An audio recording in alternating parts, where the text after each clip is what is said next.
Dracula খ্যাত লেখক বাম স্টোকারের কথা নিশ্চয়ই আপনারা শুনেছেন।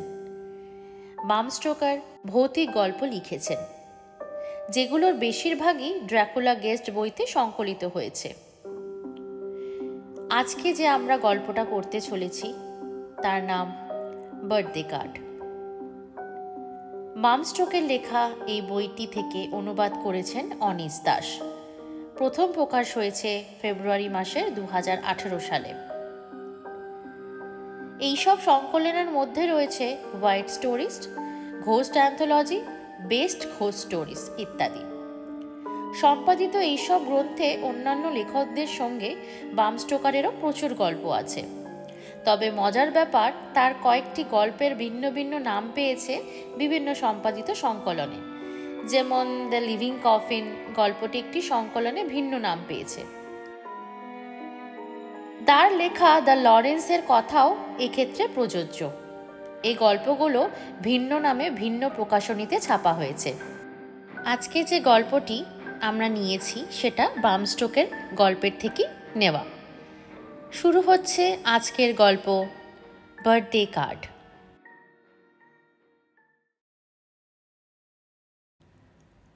রণদীপ চিঠিপত্রের ব্যাগটা হাতে নিয়ে বেরিয়ে পড়ল ডাকঘর থেকে। ব্যাগটি আজ বেশ ভারী। অনেকগুলো চিঠি ডেলিভারি দিতে হবে যে আজ তাকে। সকাল 7টা বাজে। ঝকমকে রোদ ছড়াচ্ছে গ্রীষ্মের সূর্য। আজ বেশ গরম পড়বে মনে হচ্ছে। হিলউইকের রাস্তা ধরে চনমনে মনে সে হাঁটা দিল। রণদীপ ও তার স্ত্রী লন্ডনে থাকত। ওখানে দীর্ঘদিন ডাকপিয়নের কাজ করেছে সে। তারপর হিলউইকের পোস্টম্যানের একটি চাকরির সুযোগ জুটে যায় এবং সিদ্ধান্ত নেয় যে সে এই কাজটি করবে। বহুবারই ভেবেছে সিদ্ধান্তটি সঠিক হলো কিনা। তবে এখানে আসার মাস দেড়েক বাদে তারা বুঝতে পারে যে তাদের এই সিদ্ধান্তটাই ঠিক তারা নিয়েছে। বাগানসহ একটি আরামদায়ক বাড়ি তারা পেয়েছে। এই নিরিবিলি ঘুমন্ত শহরটির পরিবেশ দুজনেরই বেশ পছন্দ হয়েছে। ইতিমধ্যে কয়েকজনের সঙ্গে বন্ধুত্বও পাতি ফেলেছে তারা। হিলউইকের জীবন নিয়ে দুজনেই ভীষণ আনন্দিত। রণদীপ তার কাজটিকে সর্বদাই পছন্দ করে। অফিসে বসে ডেস্কের কাজ করতে তার মোটেই ভালো লাগতো না। সারাদিন ডেস্কে বসে থাকার কথা কল্পনাও সে করতে পারে না। তার এই কাজটি কিন্তু অত্যন্ত গুরুত্বপূর্ণ। লোকের চিঠিপত্র নিরাপদে বহন করার জন্য পোস্টম্যানের দরকার। কোম্পানিগুলো পোস্ট অফিসের মাধ্যমে তাদের অর্ডার পাঠায় এবং অর্ডার পায়। চিঠিপত্র ডেলিভারি না করা হলে দেশের ব্যবসা বাণিজ্য স্থবির হয়ে যেত। তবে লোকের ব্যক্তিগত চিঠিপত্র পৌঁছে দেওয়াটাই কিন্তু তার সর্বাধিক পছন্দের কাজ। বাণিজ্যিক চিঠিপত্রের গুরুত্বও অপরিসীম। তবে লোকের বাড়ি বাড়ি পৌঁছিয়ে তাদের ব্যক্তিগত চিঠিপত্র বিলি করাটা সবচেয়ে ভালো লাগে তার। সে চিঠিপত্র এবং কার্ড তাদের লেটার বক্সে ফেলে দেয় এবং আশা করা যায় যে ওই সব চিঠি এবং কার্ডে সুসংবাদই রয়েছে। ব্যক্তিগত এইসব চিঠিপত্র মানুষকে অনেক আনন্দ দিতে পারে। পুরনো বন্ধুরা একে অপরকে চিঠি লিখতে পারে। তরুণ ছেলেমেয়েরা চিঠি লেখে নিজেদের মা বাবাকে। ছেলেরা প্রেমে পড়লে মেয়েদের চিঠি লেখে। আর এইসব চিঠিপত্র বহন করে রণদীপ। তবে ব্যক্তিগত পত্রাবলী সবসময় সুখের হয়ও না বটে। জানি না সবসময় সুসংবাদ ডেলিভারি করছে কিনা সে। কোনো কোনো চিঠিতে দুঃসংবাদও থাকতে পারে। তবে বেশিরভাগ মানুষই চায় ডাকপিয়ন এসে তাকে চিঠি দিয়ে যাবে। তারা লেটার বক্সের শব্দ শুনতেই পছন্দ করে। তারা চিঠি পেতে ভালোবাসে। সেদিন ঝকমকে সকালে গোল্ড স্ট্রিট ধরে হাঁটার সময় সে এসব কথাই ভাবছিল। গোল্ড স্ট্রিটের বেশিরভাগ ভবনেই দোকানপাট আর অফিস। রাস্তার শেষ মাথায় যখন সে এসে পৌঁছালো, চিঠির ব্যাগটি তখন অতটা বিশেষ ভারী ছিল না। বেশ কিছু চিঠি বিলি করার কারণে হালকা হয়ে গেছে সেটা। এবার রণদীপ বামে চার্চ রোড মোড় নিল। সকালের ব্যস্ততম অংশটুকুর অবসান ঘটেছে এবার তার। বাকি সময়টুকু কাটবে নির্জন রাস্তাগুলোর বাড়িঘরে চিঠি বিলি করে।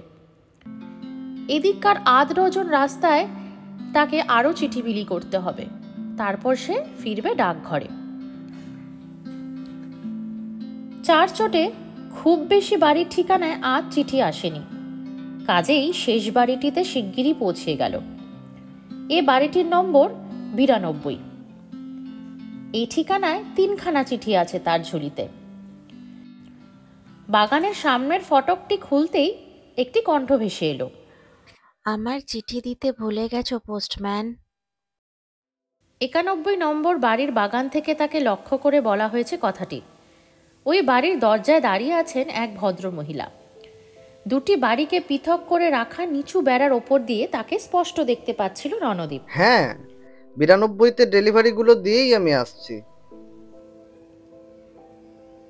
92 নম্বর বাড়ির লেটার বক্সে চিঠিগুলো ঢুকিয়ে দিল রণদীপ। তারপর বাগানের পথ পেরিয়ে ধীর পদক্ষেপে এগোলো 91 নম্বর বাড়ির দিকে। চিঠির ঝুলিতে খুঁজেও 91 নম্বর চার্চ রোড হিলউইকের ঠিকানায় কোনো চিঠি পাওয়া গেল না। ভদ্রমহিলা ওখানে ঠায় দাঁড়িয়ে আছেন, অপেক্ষা করছেন তার জন্য। মুখে মৃদু হাসি। তাকে দেখে মনে হচ্ছে তিনি নিশ্চিত যে তার কাছে কিছু একটা চিঠি আছে। তিনি হাত বাড়িয়ে দিলেন সামনে। তার আঙ্গুলে বড়সড় একটি সোনার আংটি। তার মাথায় চুলগুলো ধূসর, রোদ পড়ে চকচক করছে। বৃদ্ধার পরনে গাঢ় সবুজ রঙের একটি পোশাক, পায়ের জুতো জোড়াও বেশ চকমকে। তাকে এমন খুশি খুশি দেখাচ্ছিল যে সে আরেকবার নিজের ঝুলি খুঁজে দেখল, কারণ ওনার মন খারাপ করে দিতে ইচ্ছা করছিল না রণদীপের। হয়তো কার্ড আসতে পারে আমার নামে। ও মাঝে মাঝে আমাকে চিঠি পাঠায়, আবার কার্ডও পাঠায়। ভদ্রমহিলার গলার স্বর নরম এবং ভদ্র। বড় বড় বাদামি চোখ মেলে তিনি রণদীপকে লক্ষ্য করছিলেন। কার্ড অথবা চিঠি আমার ছেলে পাঠাবে। সে থাকে আমেরিকায়, ওখানে চাকরি করে। অনেক বছর ধরেই আমার ছেলে আমেরিকায় থাকে, তবে আমার জন্মদিনের কথা কখনো ভুলে যায় না। আজ আমার জন্মদিন পোস্টম্যান। ভদ্রমহিলার এই কথাটা শুনে রণদীপের খুব একটা ভালো লাগলো না। আজকের দিনে বয়স্ক এ ভদ্রমহিলা, সে কতটাই না কষ্ট পেয়েছে চিঠিটা না পেয়ে। কিন্তু তার কাছে যে চিঠি নেই, সে তো সেটাও তাকে বলতে পারছে না। আরেকবার দেখো পোস্টম্যান, নিশ্চয়ই তোমার ঝুলিতে ওটা খুঁজে পাবে। মিসেস রজার্সের জন্য চিঠি কিংবা কার্ড। 91 চার্চ রোডের মিসেস রজার্সের জন্য। রণদীপ আবার তার ঝুলিতে খোঁজার ভান করল। তলায় খান কয়েক চিঠি পড়েছিল, ওগুলো তুলে নিয়ে ঠিকানার পড়ার ভান করল। কিন্তু মিসেস রজার্সের জন্য কোনো চিঠিপত্রই নেই। তবে ভদ্রমহিলার মন খারাপ করে দিতে ইচ্ছা করছিল না রণদীপের। হারানো চিঠি খোঁজার ভান করার সময় বৃদ্ধার ছেলের ওপর তার বড্ড রাগ হচ্ছিল। সে কি করে তার মায়ের জন্মদিনের কথাটা ভুলে গেল? তবে এই কথা তো আর ওনাকে বলা যায় না, মনে মনে ভাবাই যায় কেবল। কারণ সারাদিন তো এখানে তার চিঠি খোঁজার ভান করে সে দাঁড়িয়ে থাকতে পারে না। তারও অনেক কাজ আছে, পোস্ট অফিসে ফিরতে হবে যে তাকে। সরি মিসেস রজার্স, এখানে আপনার জন্য কিছু নেই। পরে হয়তো কার্ড বা চিঠি আসবে, হয়তো কাল। I sorry. খুশির হাসিটি মুছে গেল বৃদ্ধার মুখ থেকে। তার চোখে জল দেখা গেল। হঠাৎ তাকে আকারে খুব ছোট মনে হলো, এবং মনে হলো তিনি অকস্মাৎ ভীষণ বুড়িয়ে গেছেন। আপনার কি শরীর খারাপ করছে মিসেস রজার্স? চলুন আপনাকে ঘরে নিয়ে যাই। না, আমাকে নিয়ে তোমার ভাবতে হবে না। আমি ভাবছি আমার ছেলের কথা, আমার প্রিয় পুত্র। ওর হয়তো কিছু হয়েছে, নইলে এর আগে তো কখনো আমার জন্মদিনের কথা ভুলে যায়নি। রণদীপ বাগানের পথ ধরে মন্থর গতিতে ফিরে চলল। ফটকের সামনে এসে তাকালো পেছনের দিকে। 91 নম্বর বাড়ির সদর দরজা বন্ধ হয়ে যাচ্ছে। অদৃশ্য হয়ে গেলেন মিসেস রজার্স। বাকি চিঠি এবং কার্ডগুলো বিলি করে ফিরে এলো ডাকঘরে। আজ সকালের মতো কাজ শেষ তার। সন্ধ্যে 6টা পর্যন্ত তার আর কোনো কাজ নেই। ওই সময় আবার পোস্ট অফিসে ফিরে যেতে হবে তাকে। এখন সে বাড়ি ফিরে বিশ্রাম নিতে পারে। শিব স্ট্রিট ধরে বাইসাইকেলে চেপে রওনা হলো রণদীপ। তবে বেশি দূর সে গেল না। ছোট একটি রেস্টুরেন্টে সে থেমে গেল। ঢুকলো সে কফি খেতে। আসলে কফির দরকার নেই, তার এখন দরকার মাথাটা ঠান্ডাভাবে চিন্তা ভাবনা করা। কিন্তু কি নিয়ে চিন্তা করছে সে? টেবিলের এক ধার হয়ে বসল। রাস্তার লোকজনের দিকে সে তাকিয়ে রইল এক দৃষ্টে। এদিকে তার কফি ঠান্ডা হয়ে যাচ্ছে। মিসেস রজার্সের কথা তার কোনোভাবেই মাথা থেকে বেরোচ্ছিল না। সারা সকাল ধরে সে একটা কথাই ভেবে যাচ্ছিল। বেচারি চোখ ভরা জল নিয়ে সে তার দিকে এগিয়ে এসেছিল। বেচারির জন্মদিনটা কেমন বাজে গেল, তাই না? অথচ সে গিয়ে তার মনটাই খারাপ করে দিল। অবশ্য এই জন্য রণদীপ দায়ী নয়, সব দোষ তার ছেলের। সে তার মায়ের জন্মদিনের কথাটা ভুলে গেছে, সেই তার মায়ের মন খারাপ করে দিয়েছে। ছেলেটা একদম দায়িত্বহীন, না তার চেয়েও খারাপ, অত্যন্ত নিষ্ঠুর প্রকৃতির মানুষ সে। কিন্তু বিদ্যার বিষণ্ণ করুণ মুখখানার কথা কিছুতেই ভুলতে পারছে না রণদীপ। ছেলেকে দোষারোপ করেও তো মিসেস রজার্সের কোনো লাভ হচ্ছে না। দোষটা তার ছেলের, জানে সে। কিন্তু উনি তো বেজায় মন খারাপ করে আছেন, তাহলে ওনার জন্য কি কিছু করা যেতে পারে? হঠাৎ করে একটি বুদ্ধি এলো রণদীপের মাথায়। খুব চতুর আইডিয়া বলা যাবে না, তবে এর চেয়ে ভালো কোনো মতলব মাথায় খেলছে না। রণদীপ ঠান্ডা হওয়া কফি টেবিলে রেখেই দ্রুত বেরিয়ে গেল রাস্তায়। সাইকেলে চেপে গোল স্ট্রিটের দিকে যত দ্রুত সম্ভব তত সে ছুটে চলল। ওখানে একটি খবরের কাগজের দোকানে ঢুকলো। ওরা ছবি, পোস্টকার্ড এবং বার্থডে কার্ড বিক্রি করে। আর রণদীপ সেই দোকান থেকেই বার্থডে কার্ড পছন্দ করলো মিসেস রজার্সের জন্য। জন্মদিনের কার্ডটি বাছাই করলো খুব সাবধানে। এখানকার বেশিরভাগ কার্ডই বাচ্চাদের জন্য। বড়দের জন্য তৈরি করা কার্ডও আছে, তবে এগুলো মিসেস রজার্সকে দেওয়া যাবে না। কারণ ভদ্রমহিলাকে মাত্র একবার দেখলেও মনে হয়েছে উনি খুব বুদ্ধিমতী এবং ব্যক্তিত্ব সম্পন্ন। তাকে হাসি ঠাট্টার জন্মদিনের কার্ড দিলে মোটেই মানাবে না। এইসব কার্ড দেখে মিসেস রজার্স হাসবেনও না। কার্ডগুলো কুকুর, বেড়াল, ঘোড়া ইত্যাদি ছবিতেই বোঝায়। এইসব দেখে রণদীপ একেবারে হয়রান হয়ে গেল। ফটোগ্রাফ এবং ড্রয়িংগুলো ভীষণ বিশ্রী। জন্তু জানোয়ারগুলোকে মোটেই আসল মনে হচ্ছে না। এদের আবার পোশাকও পরানো আছে। বিড়াল হাসছে, কুকুর কাঁদছে, ঘোড়া কথা বলছে। ধ্যাত, এসব কার্ড মিসেস রজার্সকে কিছুতেই দেওয়া যাবে না। অবশেষে পছন্দসই একটি বার্থডে কার্ড সে পেয়ে গেল। প্রখ্যাত ইংরেজ চিত্রকর টার্নারের আঁকা একটি ছবি। ছবিতে রঙের কারুকার্য বেশ সুন্দর। ভেতরে খুব সাধারণ একটি মেসেজ লেখা, শুভ জন্মদিন, ব্যাস। রণদীপ এই মেসেজটির নিচে লিখল, মিসেস রজার্সের জন্য। কাজটি করে বেশ ভালো লাগলো রণদীপের।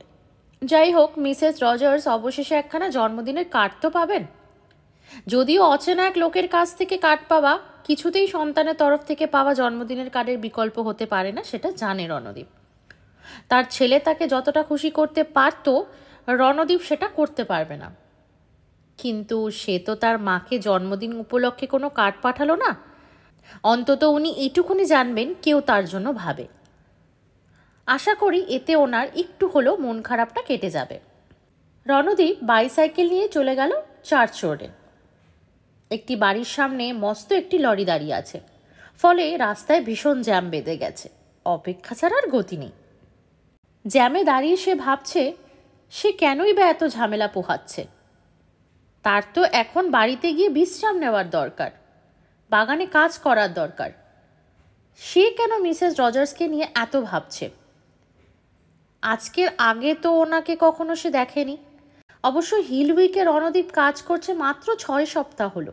চার্চ রোডে 1.5 মাস ধরে বিলি করছে চিঠি। কিন্তু 91 নম্বর বাড়ির ঠিকানায় কোনো চিঠিপত্র কিন্তু এর আগে আসেনি।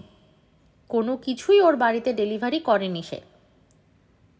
মিসেস রজার্সকে আজকের আগে তার বাড়ির সামনেও বাগানে কোথাও সে দেখতে পায়নি। ব্যাপারটা কিন্তু ভীষণ অদ্ভুত। রণদীপ ভাবল এই রহস্যের জবাব কিন্তু তার কাছে নেই। এবার মিসেস রজার্সের বাড়ির দিকে ছুটল সে। তার বাগানের ফটকে নামালো তার বাইসাইকেলটি। বাগানের রাস্তা দিয়ে হাঁটতে হাঁটতে সে ভাবল সে কাঠখানা লেটার বক্সে রেখে দিয়ে চলে যাবে। কাজটা হয়তো খুব একটা ভালো হবে না, আজকে ওনার জন্মদিন, তো ওনার সাথে তো কথা বললে তারই ভালো লাগবে। রণদীপ ভদ্রমহিলার সঙ্গে কথা বলতে চায়, তার মন ভালো করে দিতে চায়, তার হাতে সে নিজেই কার্ডটি দেবে, তাকে জানাতে চায় যে তার প্রতি রণদীপ কতটা সহানুভূতিশীল। মিসেস রজার্সের দরজায় রণদীপ কড়া নাড়ল। তারপর কাঁধে হাতখানা নিয়ে সে দাঁড়িয়ে রইল মিসেস রজার্সের অপেক্ষায়। ওই বাড়ি থেকে কেউ সাড়া দেবে না। 92 নম্বর বাড়ির বাগান থেকে বলা হচ্ছে কথাটি। ওখানে দাঁড়িয়ে আছেন এক মহিলা, তাকিয়ে রয়েছে রণদীপের দিকে এক দৃষ্টে।